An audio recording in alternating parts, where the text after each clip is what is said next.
Hello বন্ধুরা, আমার নাম অপূর্ব দত্ত। আমি একজন খুব সাধারণ ঘরের একটা ছেলে এবং আজকে 25শে ডিসেম্বর। সবাইকে মেরি ক্রিসমাস। আর আজকে ভিডিওটা বানানোর প্রধান কারণটা হচ্ছে যে একটাই টপিক নিয়ে, সেটা হচ্ছে আমরা কেন জেফ বেজোস হতে পারবো না বা হতে পারি না। তো এই যে আমি এখানে একটা ডিসক্লেমার দিয়ে রাখতে চাই, সেটা হচ্ছে যে যখন আমি আমরা বলে সম্বোধন করব সেখানে আমিও আছি, শুধু তোমরা নয়, সেখানে আমিও আছি। সো হওয়ার কিছু কারণ নেই, রেগে যাওয়ার কিছু কারণ নেই, ঠিক আছে? তো প্রথমে বলে রাখি, জেফ বেজোস কে? জেফ বেজোস হয়তো সবাই জানে, তবুও আমি একবার বলে রাখতে চাই। জেফ বেজোস হচ্ছে অ্যামাজনের একজন ফাউন্ডার বা সিইও। শুধুমাত্র আমরা হয়তো এটা জানি না যে তিনি একজন ইনভেস্টর, তিনি একজন এন্টারপ্রেনার, তিনি একজন ইন্ডাস্ট্রিয়ালিস্ট, তিনি একজন মিডিয়া এন্টারপ্রেনার। তো এগুলো হয়তো আমরা জানি না বা আমরা জেনেও ইগনোর করে দিই। তো এইগুলো নিয়েই ব্যাপারটা আজকে আমি কিছু বলতে চাই। আমার মধ্যে হয়তো কালকে রাত্রে আমার মাথায় এলো যে এগুলো নিয়ে একটু বলা দরকার। তো এইটা নিয়েই আজকে আলোচনা।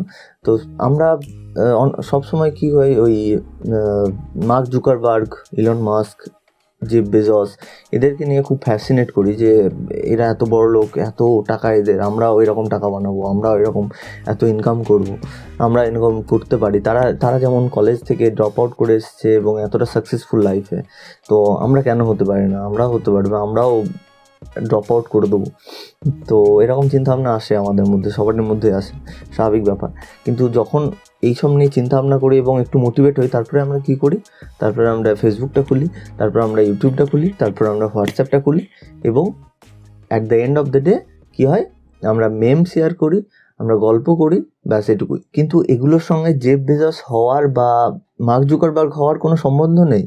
এগুলো কি জেফ বেজোস করেছিল বা মার্ক জুকারবার্গ করেছিল? না, করেনি। একটা জিনিস মনে রেখো, এই জিনিসটা সত্যি মনে রেখো, যে যখন তুমি কোনো জিনিস ফ্রিতে পাবে, ফ্রিতে ইউজ করতে পারবে, তখন একটা জিনিস মাথায় রাখবে, সেই জিনিসটা তুমি ইউজ করছো না, তোমাকে সেই জিনিসটা ইউজ করছে। তো আমরা যেমন ফেসবুকের কথায় আসি, ফেসবুক বা ইউটিউব, হোয়াটসঅ্যাপ সবই আমরা ফ্রিতেই করেছি, শুধুমাত্র নেটের রিচার্জটা করতে হচ্ছে। অনেকে বলবো আমরা তো নেটের রিচার্জ করি এর জন্য, কিন্তু নেটের রিচার্জের উদ্দেশ্য আমাদের শুধুমাত্র ফেসবুক বা ইউটিউব বা হোয়াটসঅ্যাপ করা নয়, অনেক কিছু উদ্দেশ্য থাকে, তার মধ্যে কল করা থাকে, সব কিছুই থাকে, কিন্তু ফেসবুকটা প্রধান হয়ে ওঠে। তো এই যে ফেসবুকটা আমরা ইউজ করছি, তোমরা কি জানো ফেসবুকে পার ডে কতজন অন হন, মানে ফেসবুকের অ্যাপটা অন করেন কতজন? আমরা হয়তো সবাই জানি না ব্যাপারটা। ডেইলি ফেসবুকে 1.6 বিলিয়ন লোক ফেসবুক অ্যাপটাকে শুধুমাত্র অন করে এবং স্ক্রল করে যান বা যা হোক কিছু একটা করেন। তো ফেসবুকের 1.6 বিলিয়ন মানে হচ্ছে ফেসবুকের যত অ্যাকাউন্ট রয়েছে তার মধ্যে 66% লোক পার ডে ফেসবুকটা অন করে। এবং এটাও দেখা গেছে যে তারা 20 মিনিট টাইম স্পেন্ড করে ফেসবুকের উপরে। 20 মিনিট কিছুই না, আমরা মনে করি না কিছুই না 20 মিনিট। আমরা পার ডে 2 ঘন্টা, 3 ঘন্টা, 4 ঘন্টা অবধি ফেসবুক করে থাকি, আমরা হয়তো সেটা ভেবেও দেখিনি। এই যে এখানে একটা স্ক্রিনশট দিয়ে দিচ্ছি, তোমরা দেখতে হবে, আমি কালকে রাত্রে এটা স্ক্রিনশট নিয়েছি। ফেসবুকটা আমি কালকের দিনের জন্য মানে 11:30 অবধি 2 ঘন্টা ইউজ করেছি, 2 ঘন্টা। এবং তার 4 দিন আগেকার একটা রিপোর্টে দেখা যাচ্ছে যে আমি ফেসবুকটা 3.5 ঘন্টা ইউজ করেছি সারাদিনে। হয়তো অনেকের কাছে এই জিনিসটা অনেক বড়, অনেকের কাছে এই জিনিসটা 2 ঘন্টা তো কোনো ব্যাপারই না। আমি তো সকালবেলা ঘুম থেকে উঠেই বেডে কোনায় এইভাবে খুঁচাতে 2 ঘন্টা টাইম কাটিয়ে দিই, কোনো ব্যাপারই নয়। আমরা যদি এইটাই ভেবে নিয়ে চলি যে আমরা 20 মিনিটস এভরিডে স্পেন্ড করছি ফেসবুকের উপরে, ইউজ করছি ফেসবুকটাকে, অ্যাকচুয়ালি সেই জিনিসটা নয়। ফেসবুক আমাদেরকে ইউজ করছে everyday 20 minutes, average 20 minutes everyday use করছে আমাদেরকে ইউজ করে Facebook per day crore crore টাকা কামাচ্ছে, ইনকাম করছে। কিন্তু সেই জিনিসটা আমরা ভাবি না কোনো সময়। চলো সেই ব্যাপারটা নিয়ে একটা আলাদা ভিডিও বানাবো, তারা কীভাবে এত টাকা ইনকাম করছে, ফেসবুক মার্ক জুকারবার্গ কীভাবে এত টাকা ইনকাম করছে। তো সেই জিনিসটা যাক, আমরা যে টপিকটাই ছিলাম সেটা হচ্ছে আমরা কেন জেফ বেজোস হতে পারবো না বা হতে পারি না। আমরা কেন জেফ বেজোস হতে পারবো না, সেটা নিয়ে আমার দুটো কারণ আপাতত মনে হয়েছে বলা উচিত। সেটা হচ্ছে, প্রথমত হচ্ছে আমাদের মাইন্ডসেটটাকে ছোটোবেলায় এমনভাবে তৈরি করা হয় যে ছোটোবেলা থেকে আমাদের বলা হয় কি একজন ডক্টর হবে বা ইঞ্জিনিয়ার হবে বা তুমি একজন সরকারি চাকরি পাবে, তুমি একটা সরকারি চাকরিজীবী হবে। তো কেউ কারোর বাবা মায় বলে না যে যা তুই মোড়ের মাথায় কি চায়ের দোকান খুল কিংবা একটা কাঠের দোকান খুলে বিলিয়নিয়ার হয়ে যায়। হওয়া যায়, কিন্তু জানি না আমরা জানি না, কারণ আমাদের বাবা মা আমাদের প্রথমত শেখায়নি। দ্বিতীয়ত শুধুমাত্র যে বাবা মার দোষ তা কিন্তু নয়, তাদের যুগে এত ইন্টারনেটে দৌড়াতো ছিল না, তারা জানে না কীভাবে জিনিসগুলো বার করতে হয়, কীভাবে সেই ফেসবুকটা কীভাবে ইউজ করতে হয়। আমার মায়ের কাছে একটা 6,000 টাকার ফোন আছে, সেটা দিয়ে শুধুমাত্র ইউটিউব এবং সব কিছুই হয়, কিন্তু মা জানে যে ইউটিউব এবং ফেসবুক এই দুটো জিনিস হয়, আর ফেসবুকটা খুললে শুধুমাত্র স্ক্রোল করে যেতে হয়।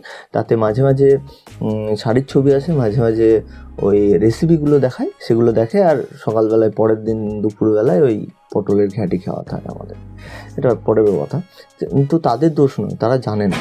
আর কিন্তু দোষটা আমাদের, আমরা জেনেও ব্যাপারটা ঠিকমতো ইউজ করি না, ইন্টারনেটটাকে ঠিকমতো আমরা ইউজ করতে পারি না বা করতে চাই না জানলেও। আর দ্বিতীয় যে কারণটা হচ্ছে সেটা হচ্ছে মেন্টালিটি। তো আমাদের মেন্টালিটি ছোটোবেলা থেকেই খুব সংকীর্ণ মনের, আমিও আছি। তো সংকীর্ণ কীরকম, আমরা অল্পতেই সন্তুষ্ট হয়ে যাই। আমরা ছোটোবেলা থেকে ভাবি কি সব সাবজেক্টগুলো ভালো মতো পড়বো, ফার্স্ট হবো, একদম ফার্স্ট হয়ে যাব, 5 to 10 ফার্স্ট হবো, তারপরে 11-12 টপ করবো, তারপরে 12-এ ফার্স্ট ডিভিশন নিয়ে পাস করে একদম, তারপর 25 বছর যখন হয়ে যাবে তখন জব পাচ্ছি না, তখন আমরা কী করছি, সরকারকে দোষারোপ করছি। সরকার আমাদের জব দিচ্ছে না, সরকারের কোনো রিক্রুটমেন্ট নেই, সরকার আমাদের জন্য কিছু করছে না, আমরা নিজেদের জন্যই কিছু করছি না। আর একটা কথা বলে রাখি, আমি কোনো রাজনৈতিক দলকে সাপোর্ট করছি না এখানে, দয়া করে। তো আমরা নিজেদের জন্য কিছু করছি না, এটাই হচ্ছে বাস্তব। আমাদের কাছে সব কিছু আছে, এই যে ফোনটা, এখান থেকে সব কিছু করা যায়, কিন্তু আমরা করছি না। তো যাই হোক, সেটা বাদ দিন। হ্যাঁ, তো যেটা বলছিলাম যে আমি ভিডিওর প্রথমে বলেছিলাম একটা কথা, যে জেফ বেজোস শুধুমাত্র অ্যামাজনের সিইও নন, তিনি একজন এন্টারপ্রেনার, তিনি একজন ইনভেস্টর, তিনি একজন মিডিয়া ইন্টারপ্রেটার, তিনি একজন ইন্ডাস্ট্রিয়ালিস্ট। আমরা একবার ভেবে দেখি তো যে আমাদের মধ্যে এই সমস্ত মাইন্ডসেটগুলো আছে, যে এন্টারপ্রেনার হওয়ার বা ইনভেস্টর হওয়ার কোনো চিন্তাভাবনা আছে কি না। 99.9% লোকের মাথায় এই জিনিসগুলো আসে না। আর যে 0.01% লোকের মাথায় এই সমস্ত এন্টারপ্রেনার হওয়ার বা ইনভেস্টর হওয়ার কথা চিন্তাভাবনা মাথায় আসে, তারা ওই 99.9% লোকের ডিমোটিভেটেড কথাবার্তা শুনে তাদের সঙ্গে থেকে, তাদের সঙ্গে কথা বললে তাদের মাইন্ডটাও চেঞ্জ হয়ে যায়। দোষটা কাদের? আমাদের।